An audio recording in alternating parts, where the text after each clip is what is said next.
Welcome to Getting Ghosted. This is an Intuitive Soul Collective podcast, and I'm your host, Allie Horner.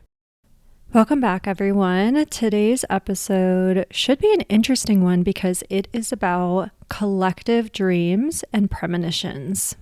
I have Eric here today, and I have my other guides here as well. I've got Sam, Grace, Molly popping in because we have had some interesting stuff happening. And one of the things that I think it would be super cool to have is if you guys submit your stories for the podcast on premonitions that you have had, specifically that have come via dreams, where you had a dream, maybe you didn't think too much of it, but maybe it just stood out to you in certain ways, even when you were young, like the type of dream where you remember really specific details or you saw something specific happening in the dream and it might have scared you, it might have not, it might have been a good dream or a bad dream, but then later on the dream came true. I would love for you guys to share your stories because I would love to do a listener episode about your dreams and see if Spirit will chime in and see what they have to say on it. Today's episode is all about this topic.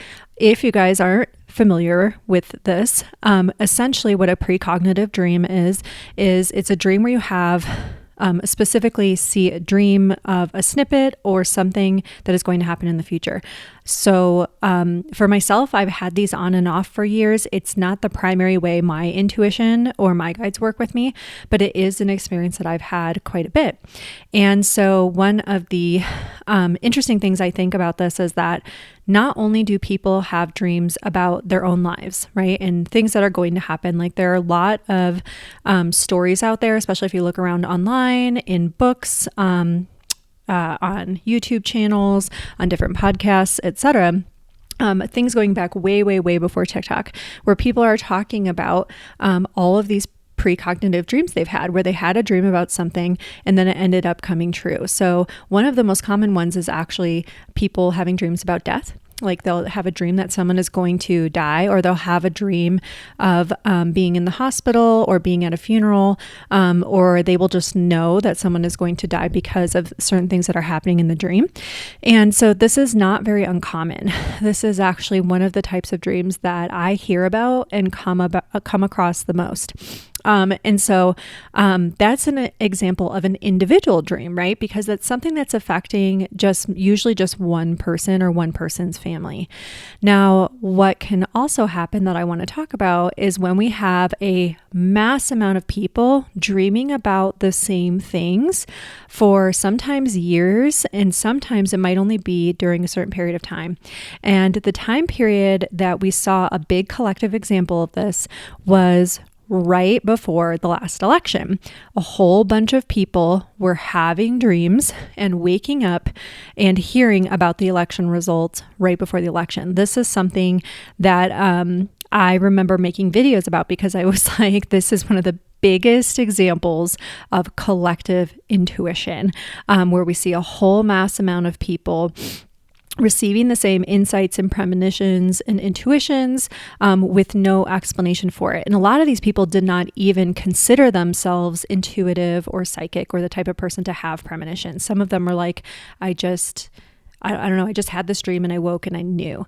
The other piece of it is that we had a whole bunch of people during that time period who woke up at the same time, and they woke up at 4 a.m. I, myself, and a whole bunch of other intuitives actually made videos about it, all in the same morning. It was wild. And I was like, this again is another big example of this.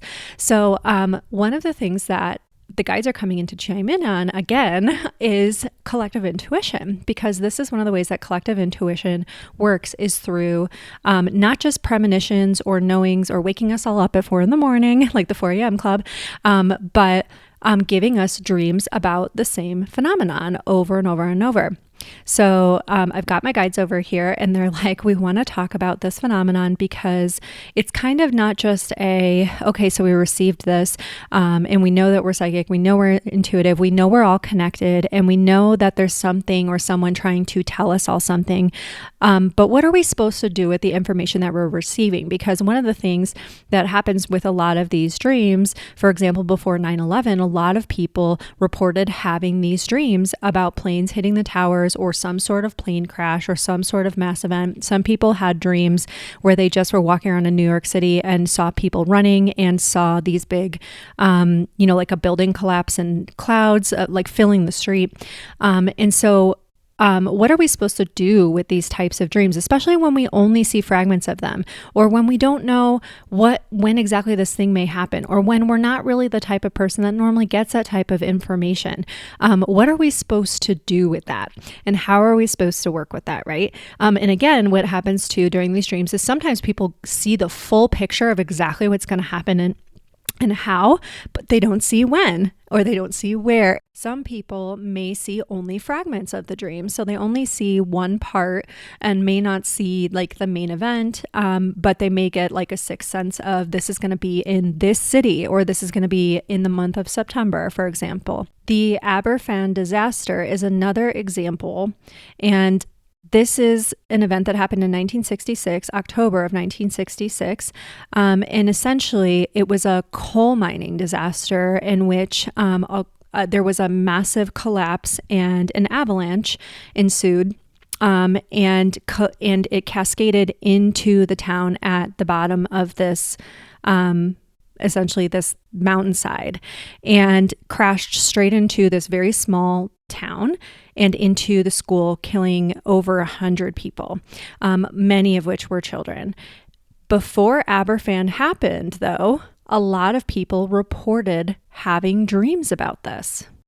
In fact, several of them were actually from the town or connected to people in the town of Aberfan, and they were dreaming about either their passing or something that was going to happen at their school, like in the example of Errol May Jones. She told her mother that she dreamt she went to school and there was no school there. Something black had come down all over it. And then Mary Hennessy had dreamt of children in rooms with bars and many people crying, waking up terrified, and ended up calling her son to ask about her granddaughters. Another example is there was a woman in Plymouth who dreamt of a Welsh school, a miner, and an avalanche of coal. So these are just examples of what was covered in the book, The Premonitions Bureau, which is actually all about the British Premonitions Bureau, which was started after Aberfan to study premonitions and precognitive dreams, in the goal of which was to try and use precognitive dreams to help prevent tragedies from happening. So it was kind of like just another example of a whole bunch of people, though, having these types of dreams, many connected to this area or to the families. That was one of the things that they tend to find with these different events, is that often people are connected in some way, either connected to people who live there, or they actually live there themselves, or they're connected to people to whom the events will happen, or the events may impact them in some way. Now, that's not the case all the time, and that's what the guides kind of want to come in and talk about a little bit more, is why do we have these collective dreams? How do they work? And what are we supposed to do with them? Because one of the things I've seen as a psychic is that we are able to use technology. We're able to use social media, and, back in the day, it would be websites and blogs, etc., to talk about and share the dreams that we're having. But first, we have to be willing to be vulnerable and actually share them online. And that's the first big step, is a lot of people don't even think about writing down their dreams and noticing them, and then, God forbid someone put them online and someone not, make fun of us for writing it down or sharing it online, right? But I actually have been working with this type of dream stuff for a really, really, really long time. And I have this group of really intuitive, super psychic friends, and we all have our intuition works in really unique and yet coordinated ways. And one of the things that I was slowly studying and collecting my own data over the years was on our dreams. So that took a lot of me being really vulnerable with that group of friends. And every time I would have certain dreams, especially dreams that I was like, this doesn't make any sense. I don't know. This isn't about my life. There's no one in my family, my world in this. this might be for someone else. And I would get this intuitive nudge, like this really strong feeling to share it with friends. Every time I would share with my friends, I would just say, hey, what were your dreams like last night? So I would keep it really open-ended at first because I didn't want to lead them into any specific feedback or conversation. And then I would say like, hey, did you have any dreams last night? Without sharing. And sure enough, that group of friends would say, oh my gosh, I had a dream about X, Y, and Z and yada, yada happened. And I would go, that's so funny because I had a dream about that, but from a different perspective or from a slightly different part of it. And often our dreams would fit together like weird little puzzle pieces. And so when I see people sharing online and they're talking about different dreams and premonitions that they're having, my gut says we're supposed to be sharing these because we're supposed to be putting them together like puzzle pieces. Just because, and so one of the things I saw, especially during like the election and some of the earlier times when people would share things online, they'd be like, oh, did you hear about this psychic also sensing this? And I would go, no, I didn't. I don't see them on my FYP or my algorithm for whatever reason. But that's really interesting. I'll have to go check it out. And so I found that there are a lot of us who are very, telepathically or intuitively connected. It's almost like we're getting the same messages at the same time, but we might be getting different pieces of the puzzle or different bites of information. And so it's worthwhile to kind of connect with each other and share these online and help other people as well. And so I have found over time, though, that a lot of the time this takes a lot of people being willing to put the information out there. I mean, my gut says that there are far more people who have these precognitive dreams and these premonitions than we even know about, because most people don't actually want to create videos or online, write things in blogs or share things about themselves. So there's really only a fraction of people that are willing to share it compared to all the people that are likely getting premonitions and having these precognizant dreams. And so my guides are over here. And they're saying, that's it, bingo. We really want to encourage everyone to work together and to start to connect, because sometimes these precognizant dreams can actually help you, even if you can't prevent everything or change everything, right? They said sometimes you can start to use free will differently to shift energy and tweak events, or to be prepared for certain things at the very least before they come, so that you can make conscious decisions. And so what they're showing me is each person thinks they're alone in the world, right? They think that, oh, this is just my dream. This is just something I have to worry about. Like me, like it's more of a me mindset. So a lot of people think that way. But as we shift in consciousness from 3D to 4D to 5D, which really we're shifting in between these states all the time. But a lot of people sit really squarely in like this, if you're in me mode and always only thinking about yourself and survival needs a lot, and not just survival, but like fight, flight all the time in fear mode, you're likely going to be sitting in a little bit more density, because you're not feeling connected to the world around you. And really physically, and psychically and energetically, we are merged with the world around us. We're not separate from anything or anyone, anywhere at any time, right? So really these precognizant dreams are here reminding us of our multidimensional reality, of the fact that we are all one and we are all connected. And so that's why we can have these dreams and then have other people have the same dreams, and we're able to go into the energy together and begin to shift events. But a lot of us have not learned how to work with energy on that level. And a lot of times, again, when people start to share things online, Eric's like, people call you crazy, like they call you cuckoo, or she's so crazy. But then over time, you start to see more and more that a lot of these things are starting to come true. Now, Eric goes, now things can get lost in interpretation. And that's both on the dreamer side, and also sometimes when you have dreams, things can get a little bit wonky. But also on the side of the people who listen to the person talking about the dream, they might completely misunderstand what the person's saying, interpret it totally differently than what the speaker is trying to share. They may have a totally different like cultural context around it, and then therefore understand it very differently. And so that can he keeps showing like people can have completely different filters for the information. And also people, when they think about, oh yeah, remember that one girl who had that dream who talked about it on TikTok, they may completely misremember what you said. And that's just an unfortunate part of like being human, right? And like dealing with stuff like that. And I think a lot of people need to understand that that's how the brain works. A lot of people's brains, just do that. And so it's important to have, for me, and one of the things my guides have really encouraged is write everything down. And actually, like when you're listening to someone talking about something, try to keep that for later. Like, you know what I mean? Don't just try to remember it. Actually keep it so you can and stay curious and open. Like, oh yeah, what did I dream about? Let me go back to my notes. Oh yeah, what did that person actually say? Let me go back to that video. Let me go back to the notes I made on that. And what did I write out? Like how did they actually say that? What did they actually describe versus what do I think they described? And so Eric's like, that's really important because there can be a lot of micro clues, especially he's saying like, take notes really fresh when you have these dreams, guys, because there can be a lot of clues that your mind will filter out or distort over time as you go back and you just try to recall it or remember it. So it's important to have things written down. Like I have notebooks upon notebooks from like the years, with all of my premonitions and dreams and visions and things my guides have told me and readings that I've done and all sorts of things, like notebooks and notebooks and notebooks, like, and I've even like gotten rid of a good amount and I still have so many of them with so many details about different things. And it's important to keep things like that because then you can go back and go, oh yeah, I did actually get this, and that piece of information.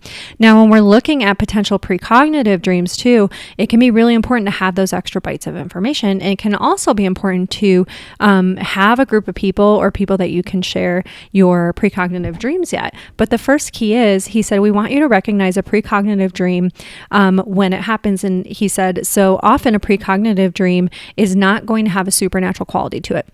And he said, it's not going to have certain like regular dream themes. It is going to have more of the types of themes and things like that seem almost like mundane. It seems like something plausible that could happen in everyday life. That's really, really important. But it might seem like, oh my gosh, like that actually plausibly could happen even if I don't want it to happen. Or that plausibly could happen even if I haven't experienced that before. Yeah, that plausibly could happen. And so he keeps saying there's not going to be like a monster quality to it. There's not going to be a supernatural quality. It's going to often seem like an everyday event with some sort of extra bigger thing that happens during it a lot of the time. But a lot of precognitive dreams actually are pretty mundane. So for example, the majority of the ones that I hear from people about really aren't about any really bad events.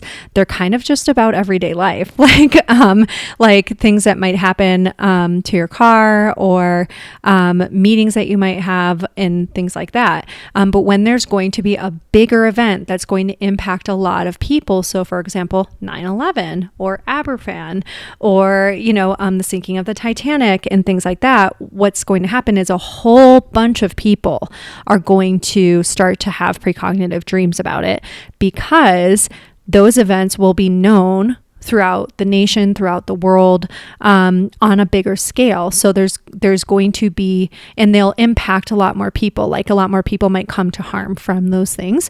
And so it might, like they also may have other points of like larger disruption, etc. So a lot of people will begin to have precognizant dreams about that.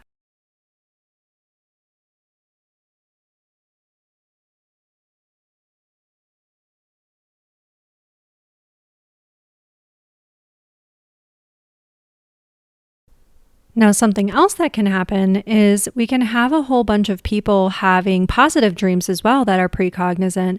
Like we can have a whole bunch of people having dreams about really good things that are going to happen as well. And I have many examples of this as well, but I don't really want to put them out there on the podcast. Perhaps I'll share some more in my Patreon group and things like that. But it's really interesting because sometimes we think like all these precognizant dreams are always going to be about bad things. And it's like, no, not necessarily. They can be about really good, larger scale events as well. Like, so again, events that will impact many, many people. Now, something else my guides have shared is that with certain events, there are certain people who might live in certain geographic locations, closer to the events that are going to have more dreams and visions about them, more feelings, more sensations, etc. Because they're closer in actual location to where those things may happen, or the epicenter of it. Now, another thing that can happen is if something is going to really directly impact someone very close to you, like someone that you actually know, and you're a little bit more open in your energetic field and more comfortable with these types of things, you're more likely to have precognizant dreams about that. So for example, several years back, someone that I'm kind of acquainted with, but not too far away from geographically, and one of her friends is someone that I see like really, really regularly. I'm just not very, like, I don't see this other person very often and don't really know them super, super well anymore. But that person I knew was pregnant. And all of a sudden one morning I had this dream, and that I was, jumping out of bed with a giant pregnant belly. And I was like, oh my God, my water broke. We have to run to the hospital. And I didn't think too much of it, but I woke up and it was like this excited feeling, but I also had this pressure in my stomach. And lo and behold, our mutual friend reached out to me and said, oh, hey, so-and-so had her baby this morning. I guess she jumped out of bed at like 4 a.m. and was like, oh my God, we have to go to the hospital. And I went, yeah, that makes sense. And so that is one of those things though, where it's kind of like like sometimes we'll have premonitions or precognizant dreams, and we'll be in first person in the dream. So we get worried that it's going to happen directly to us. But what often happens in precognizant dreams is that we're actually seeing through someone else's eyes. And we're living what they're going to be living. We're seeing and feeling how they're going to be seeing and feeling. And this is a really important perspective and understanding to have, because a lot of times when people have precognizant dreams, they're like, what do I do with this? How do I, et cetera.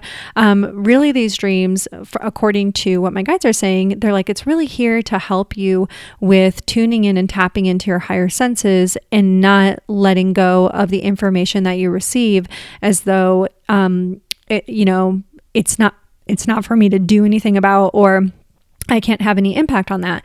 And they said, so what's happening right now is a lot of people are kind of passive observers. And there are certain things where it's like, there's not a lot you can do, but you can be prepared. You can be prepared to help. You can be prepared to support. And they said, remember, a lot of you guys are just on the verge of really learning how to use these abilities. And that's why we're in this cycle of a lot of people learning how to use their psychic abilities and intuition. And they're kind of opening up to it, in midlife or even in like their 20s, 30s and 40s. Most of the people I see are more 30s and 40s. But there are some people in their 20s, but a lot of times, in your 20s, like you kind of just have other things you're still working on. And so, you're trying to just get your feet, wet and get your career established, figure out finances, a lot of the other stuff, right? Though I do think it would be great for people to start working with intuition a lot earlier in life. Now, one of the things they keep saying is soon you're going to understand what to do energetically to begin to merge frequencies, remember your collective identity, and that you're all energy in the end. So this is the shift in consciousness from separation to oneness, from fear to love. And they said the more and more people that begin to have these psychic senses open and begin to see collective things that are happening, the more that we can do large scale energetic work to actually shift the energy and, for lack of a better way of describing it, the frequency of certain events. And so what begins to happen is you might actually be able to have collective say in the larger events that unfold. A lot of times collective events feel like they are fated because there's so much momentum behind them. It's almost like, hey, there's no way to change this. There's no way to prevent this, but we do have free will. And that is something that a lot of us came here to understand and to work with. That is something our souls wanted to come into these lifetimes to master, is how to have conscious creation, conscious creativity, conscious manifestation. Because the reason we have so much destruction and war and violence on Earth is because we are largely, as a species, still driven by fear. We are very loving beings at heart, but there's a lot of fear consciousness and fear conditioning on Earth. And so that leaves a lot of us separated and scared, instead of remembering that we energetically are actually all one, and that we don't need to kind of be at war with each other, attacking each other, defending each other from each other, etc. And so as we begin to remember this and we begin to shift our mindsets and our headspace, we will have more premonition and precognition on larger mass scale, and we'll start to see that we have more and more of an ability to use our free will en masse to actually shift events into more positive and fruitful outcomes for everyone. And one of the things that they're talking about too is like we'll actually see an end to poverty and things like that. So it is something that's super, super cool. But Eric's talking about, he's showing like being able to channel and work with energy. And he's like, but a lot of you guys, you're able to work with energy here on Earth. And it's definitely something you will learn more of if you choose to in this lifetime. And many of you came here to have that experience to remember that you can do that. But the large scale of it is that it may take quite a while for some of these large scale things to happen with the larger energy work to actually shift events. He said, though it's more possible because, quite frankly, because so many of you are becoming so telepathic and because so many of you are becoming so intuitive, even when you try to keep it out, it's like you just know things.